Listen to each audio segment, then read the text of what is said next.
दोस्तों हमारे साथ हैं मदारी हाट अलीपुर द्वार के सांसद मनोज टिग्गा जी, जो यहाँ अभी पहुंचे थे रक्तदान शिविर का उद्घाटन करने के लिए। लेकिन यहाँ के लोग, जो विशेषकर अलीपुर द्वार के जो लोग हैं, बहुत सी आशाएं लगाकर बैठे हैं मनोज जी से, और बहुत सी यहाँ पर अब संभावना है कि विकास की बयार बहने वाली है, क्योंकि काफी दिनों से उत्तर बंगाल वंचित रहा है विकास कार्यों से। और अब जब भारतीय जनता पार्टी की सरकार बनी है तो लोगों को लग रहा है कि अब यहाँ विकास होगा। और ऐसे में मनोज जी क्या क्या लेकर आए वो हम जरूर जानना चाहेंगे।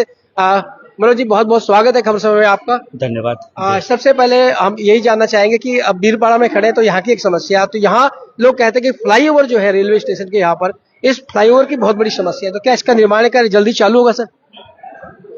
देखिए, दीर्घ दिनों से बीरपाड़ा जो अपना होम टाउन है, इसमें दो बड़ी समस्या है। एक डोलोमाइट साइडिंग का, जो यहाँ पर साइडिंग के कारण काफी जाम लगता है, प्रदूषण होती है।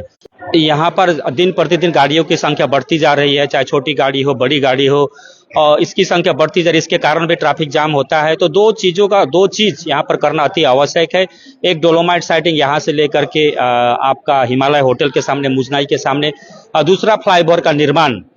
तो आरओबी के लिए भी यहाँ पर, ये तो सैंक्शन 2013-14 में ही सैंक्शन है। मैं 2006 से इस आंदोलन से जुड़ा हुआ हूँ, लेकिन राज्य सरकार का सहयोग नहीं मिलने के कारण ये आरओबी का काम अटका हुआ था। अभी सरकार बदलने के साथ साथ जब 6 जून को वहां पर नवान्नों में जब मीटिंग हुआ था, उस समय हमारे माननीय मुख्यमंत्री शुभेंदु अधिकारी जी ने स्पष्ट रूप से कह दिए थे कि जमीन के कारण कहीं भी कोई रेल का विकास का काम रुकना नहीं चाहिए। उसको ध्यान में रखते हुए सर्वे का काम यहाँ पर चल रहा है। कितने लोग उच्छेद होंगे, क्या होंगे, और इनका कॉस्टिंग क्या होगा, उनका ड्राइंग भी तैयार है। तो देखिए, कोई काम करने जाने के लिए कोई क्षति तो होता ही है, लेकिन हमारा यह पूरा प्रयास है कि जहाँ फ्लाईओवर का निर्माण होगा, आरओबी का निर्माण होगा, वहां पर कम से कम क्षति हो, लोगों का कम से कम क्षति हो, और फ्लाईओवर भी बने, लोगों का कम क्षति हो, ये भी हम देख रहे हैं। साथ ही साथ डोलोमाइट साइडिंग के लिए, डोलोमाइट साइडिंग के साइड चेंज हो गया और वहां भी जमीन अधिग्रहण के लिए काम शुरू हो चुका है। तो निश्चित रूप से आने वाला समय में दोनों चीजों से भारत यहाँ पर जो आपका बीरपाड़ा वासियों का जो दीर्घ दिनों से डिमांड था,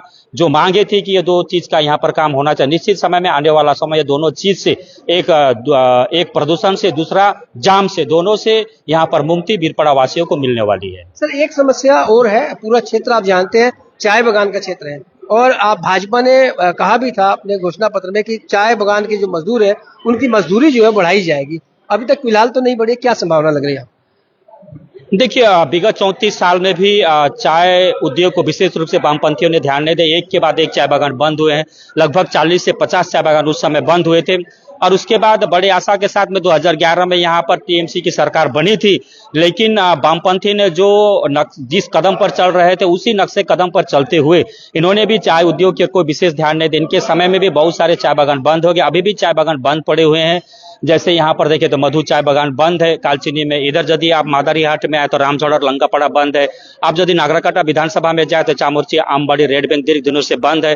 आप यदि जलपाईगुड़ी में जाएंगे तो राजगंज विधानसभा में जो रायपुर चाय बागान है, लगभग 25 साल से बंद पड़े हुए। इन सभी चाय बागान को खोलने के लिए जो सरकार थी, टीएमसी विशेष कोई ध्यान नहीं दे, जिसके कारण दिन प्रतिदिन चाय बागानों की परिस्थिति खराब होती गई। और जो चाय बागान खुले हैं उनकी भी स्थिति अच्छी नहीं है। मैं नाम लेकर के बोलना चाहता हूँ कि कालचिनी विधानसभा में यदि आप जाए तो रायमटंग कालचिनी में काम कर रहे, लेकिन उनको वेतन नहीं मिल रहा है। आप यदि मादारीहाट विधानसभा में आए तो हंटापड़ा, दुमसीपड़ा, ग्यारगंडा, तुलसी, बीरपाड़ा, डिमडीमा, बंदापानी।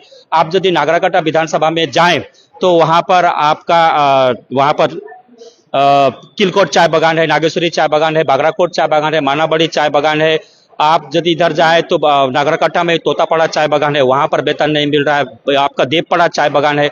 आप यदि तराई में जाए तो वहां पर थानजोड़ा का भी एक ही अवस्था है। तो बागान खुला होने पर भी उनका अवस्था ठीक नहीं है। तो आशा करते कि आने वाला समय में हमारे जो मंत्री है, माननीय मुख्यमंत्री शुभेंदु अधिकारी, जो लेबर मिनिस्टर जो अर्जुन सिंह के नेतृत्व में चाय बागान का स्थिति में परिवर्तन होने वाला है।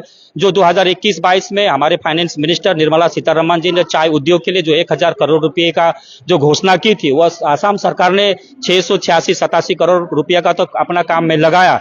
लेकिन यहाँ का सरकार को एसएलसी बनाना था, स्टेट लेवल कमेटी बनाना था, नहीं बनाने के कारण ये रुपया उपयोग में नहीं हुआ। लेकिन सरकार आने के साथ साथ ही हमारे माननीय मुख्यमंत्री शुभेंदु अधिकारी जी ने ट्वीट करके कर ली कि समस्त रुपया को चाय बागान के श्रमिकों के कल्याण के लिए काम में लगा जाए। अत्यंत ही महत्वपूर्ण कदम है माननीय मुख्यमंत्री जी का। तो हम अपने बागान वासियों की तरफ से यहाँ सांसद होने के नाते हम उनको आंतरिक हृदय से धन्यवाद देना चाहते हैं। और जहां तक मिनिमम वेज की बात हो, जमीन के पट्टा के बदले में जमीन का मालिकाना अधिकार की बात हो, उनकी आवास की बात हो, शिक्षा स्वास्थ्य की बात हो, या पीएफ ग्रेजुएट या अन्य सुविधाओं की बात है, तो केंद्र सरकार ने लेबर लॉज को निरस्त करके 4 लेबर कोड बनाए हैं। इस लेबर कोड के तहत क्योंकि पिछले सरकार ने लेबर कोड को यहाँ पर लागू नहीं किया, लेकिन अब हमारी सरकार डबल इंजन सरकार बनी, निश्चित रूप से आने वाला समय में यहाँ पर लेबर कोड लगेगा और एक फ्लोर वेज है, उस फ्लोर वेज से कोई भी चाय बागान के मालिक कम वेतन नहीं दे सकता। इससे आने वाला समय में वेतन भी बढ़ेगा, पीएफ भी कटेगा, जमा भी होगा, बोनस भी समय पर मिलेगा, वेतन भी मिलेगा समय पर,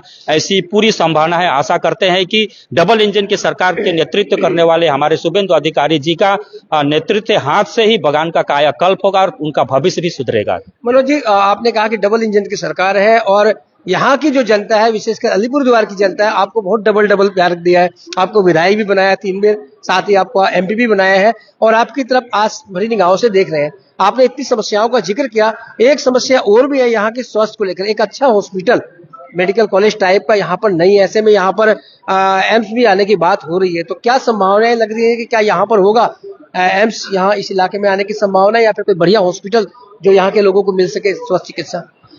देखिए, ये सरकार आने के बाद में माननीय शुभेंदु अधिकारी जी के नेतृत्व वाली भारतीय जनता पार्टी की जो सरकार है, हर क्षेत्र में एक आमूल परिवर्तन होने वाला है। आप लोगों ने सुना कि कल की वहां पर न्यू टाउन में अडानी जी ने 2000 बेड वाले हॉस्पिटल बनाएंगे, जहां 1000 बेड गरीबों के लिए सुरक्षित रहेगा। और बजट में ऑलरेडी घोषणा कर चुके हैं कि हमारे अलीपुरद्वार में एक मेडिकल कॉलेज बनने वाला। इससे पहले भी देश के सभी जिलों में हमारी केंद्रीय सरकार ने मेडिकल कॉलेज बनवाए थे, लेकिन यहाँ अलीपुरद्वार में सामने जलपाईगुड़ी में आपका मेडिकल कॉलेज बना, कुचबिहार में मेडिकल कॉलेज बना, लेकिन अलीपुरद्वार प्रशासन ने जमीन नहीं देने के कारण मेडिकल कॉलेज का काम अधूरा रह गया। तो इस बार निश्चित रूप से यहाँ पर मेडिकल कॉलेज पाएगा और अच्छा चिकित्सा मिलेगा।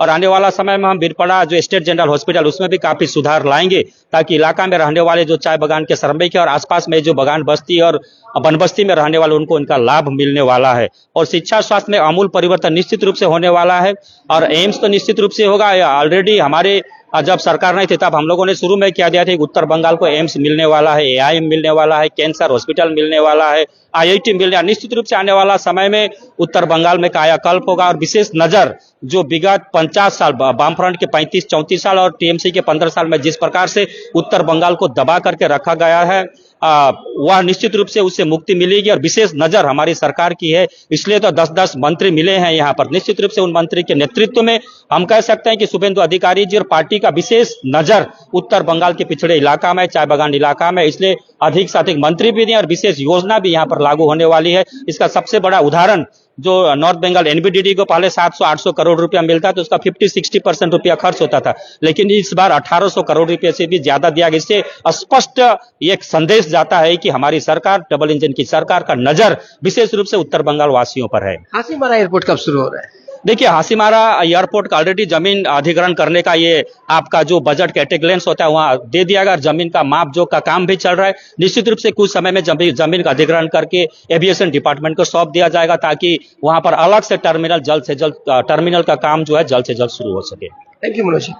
तो ये आपने देखा, सांसद मनोज तिवारी जी ने कहा है कि अब इस क्षेत्र में भी जो है वो विकास की बयार बहने वाली है, और इन्होंने गिनाया कि किन किन यहाँ पर जो काम जो होने वाले हैं उनके बारे में।